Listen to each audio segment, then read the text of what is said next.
પછી વન વિભાગ હોય, પોલીસ વિભાગ હોય કે વહીવટી તંત્રએ જે ન્યાય આપવો પડે ન્યાય આપવાને બદલે ક્યાંક ને ક્યાંક સત્તાનો દુરુપયોગ કરીને એમને હેરાન કરવા માટેનો પ્રયત્ન કર્યો।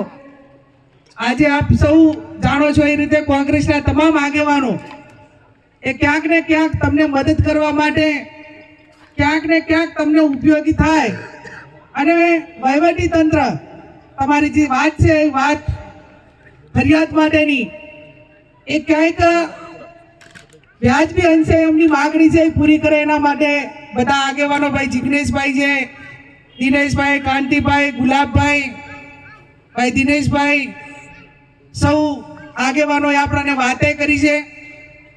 ગુલાબભાઈએ ખૂબ વિગતથી વાત કરી કે કોઈ પણ ડેવલપિંગ એ લોકોના રોજગારી હોય કે લોકોના રહેવા માટેનું એક મકાન કાચું હોય એ પણ વિકાસ વિનાશના ભોગે ના હોય। વિકાસ થતો હોય એમાં બધાય તમામ સમાજો હોય, તમામ વિસ્તારના લોકોની લાગણી હોય, પણ એનું વ્યાજબી વાતો લોકોની હોય, ગરીબોની વ્યાજબી વાત હોય। સરકારને મા બાપ માને કે સરકાર એટલે કોણ કહેવાય કે મા બાપ ગણાય। એની પાસે ક્યાંક ન્યાય માગશું તો ન્યાય આપશે એવું આપણે વર્ષોથી કાયમ કહીએ છીએ।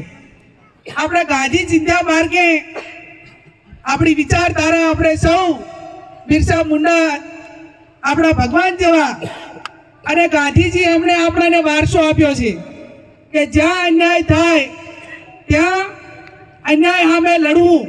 આ દેશ